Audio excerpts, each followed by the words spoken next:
Hola Madridistas, this is Suryan from Madrid Pundits, a channel for the Madridistas by the Madridistas and of the Madridistas। आज का topic होगा defenders के बारे में because भाई देखो कॉज ऑफ कंसर्न तो है ही वो टीम के बारे में। So let's talk about the defenders and let's get straight into it. सबसे पहले मैं बात करना चाहूंगा डेविड एल्बा के बारे में।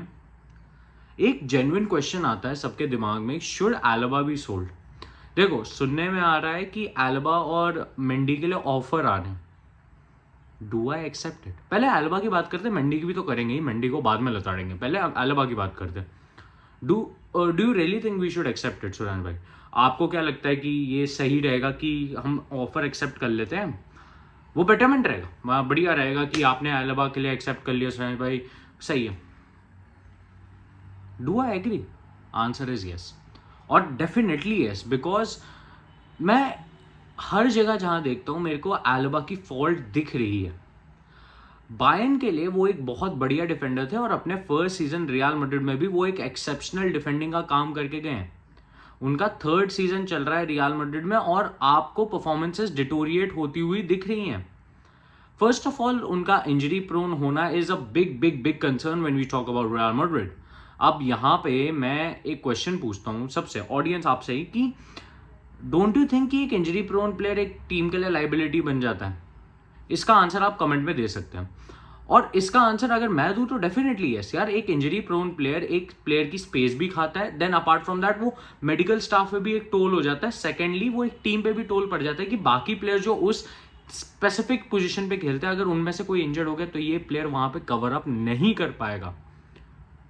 और अगर वो आपके पास दो प्लेयर और स्क्वाड डेप्थ में भी है, उनमें से भी एक इंजर्ड हो गया तो एक ही प्लेयर बचता है, तो लाइबिलिटी बन जाता है। ये बंदा बहुत इजीली लाइबिलिटी बन जाता है जिसकी कोई एंड वैल्यू भी नहीं है एज अ प्लेयर और एंड रिजल्ट भी ओरिएंटेशन नहीं है।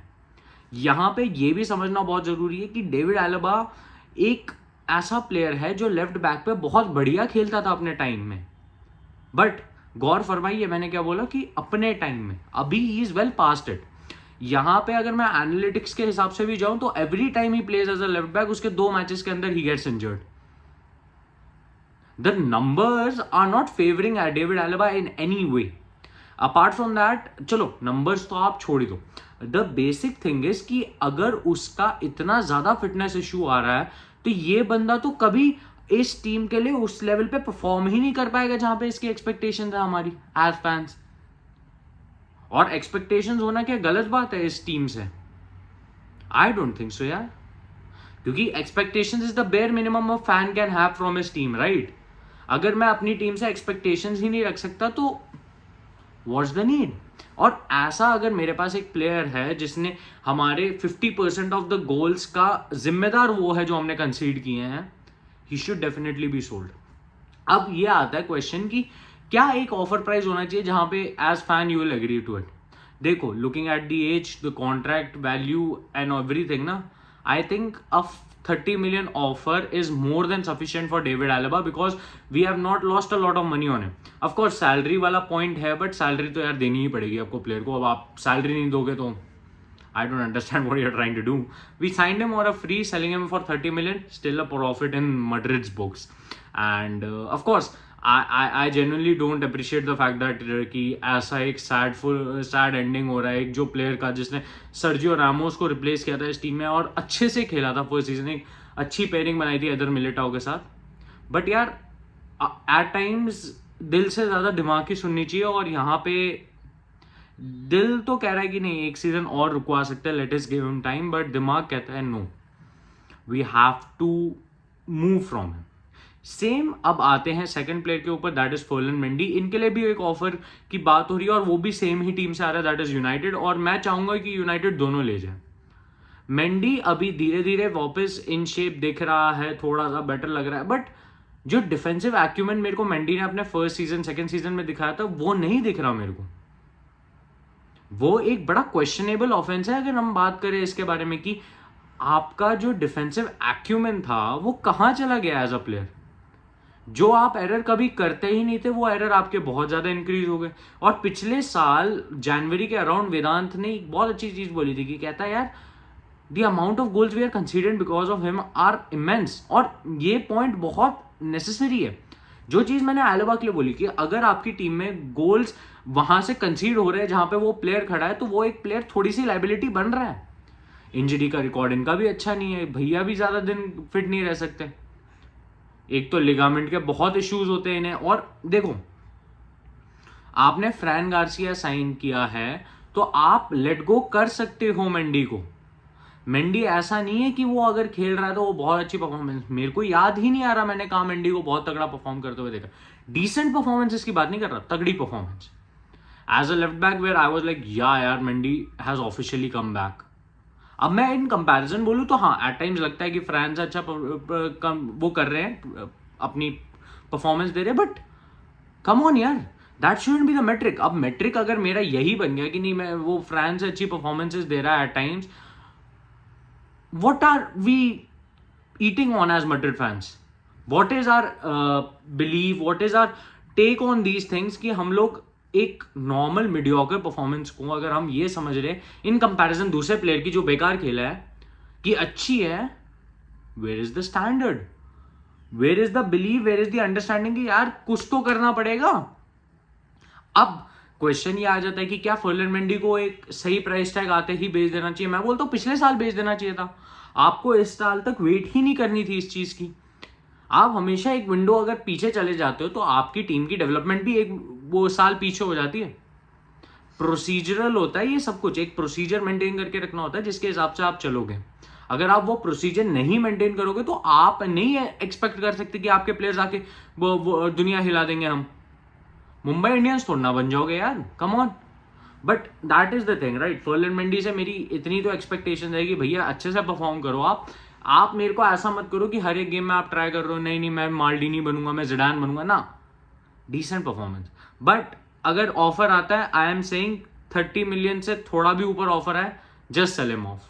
एल्बा से थोड़ा ज्यादा वैल्यू है इस प्लेयर की अभी भी, क्योंकि he can run, he has the legs, but injury record के कारण इसकी भी हाई वैल्यू हम एंटिसिपेट नहीं कर सकते एज मैड्रिड फैन। तो 30 मिलियन के ऊपर जो भी ऑफर आता है, just accept it and let him गो।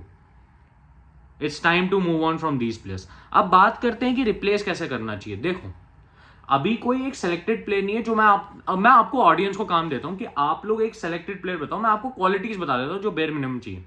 देखो, लेफ्ट बैक के केस में अल्फोंसो डेविस से हम जरूर लिंक हुए। अब सेंटर बैक की बात करते हैं। देखो, एल्बा को रिप्लेस करने के लिए हमें 3 क्वालिटी जरूर चाहिए एक सेंटर बैक में। बॉल पे composer, secondly leadership skills, and thirdly जो सबसे ज्यादा मेरे हिसाब से यहाँ पे इंपॉर्टेंट है वो ये है गेम की understanding, game sense. Game sense जिस सेंटर बैक में अच्छा होगा वो सेंटर बैक हमेशा अच्छा परफॉर्म करेगा। इसका अगर मैं एग्जांपल बताऊं, रिसेंटली मेरे को गेम सेंस वापस आता हुआ दिख रहा है वैन डाइक का।